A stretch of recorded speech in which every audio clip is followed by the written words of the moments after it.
जिले में इस बार धान की खेती पक कर तैयार हो गई है और किसानों को उनके साल भर की मेहनत का फल मिलने की बारी है।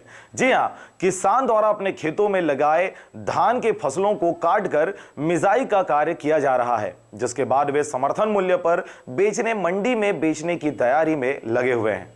जिले में इस बार धान की खेती अच्छी हुई है और यहां वर्तमान समय में कटाई का कार्य किया जा रहा है। आपको बता दें कि जिले में लगभग 60% धान कटाई का कार्य किया जा चुका है। वह आने वाले एक हफ्ते के भीतर 100% कटाई व मिंजाई का कार्य पूर्ण कर लिया जाएगा, जिसके बाद किसान अपने फसल को बेचने के लिए कृषि मंडी की ओर रुख करेंगे। इसी कड़ी में नगर पंचायत सरगांव स्थित सेवा सहकारी समिति में धान खरीदी हेतु पंजीयन का कार्य जारी है। वह 1 नवंबर से सभी मंडी व उप मंडियों में धान की खरीदी की जाएगी, जिसके लिए जिला सहकारी बैंक प्रबंधक सरगांव ने अपनी तैयारियां पूर्ण कर लिया है।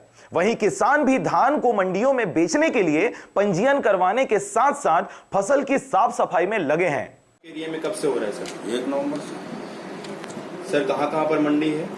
मंडी वही पुराने जो सेंटर है वही है 15 का, जो पूर्व में रहा वही सेंटर है। कितना है संख्या? 15 है ना जी, सलूजा 15। और वहाँ रख रखाव के लिए साफ सफाई व्यवस्था पूरी हो गया है। हाँ, पूरा। सर किसान 1 नवंबर से अपना धान लाके वहाँ पे बेच सकते हैं? हाँ, बेच सकते हैं। ठीक है। सर पंजीयन का काम पूरा हो गया? पंजीयन काम 31 अक्टूबर तक के है, चल रहा है, मतलब जो आ रहे हैं उनका कर रहे हैं।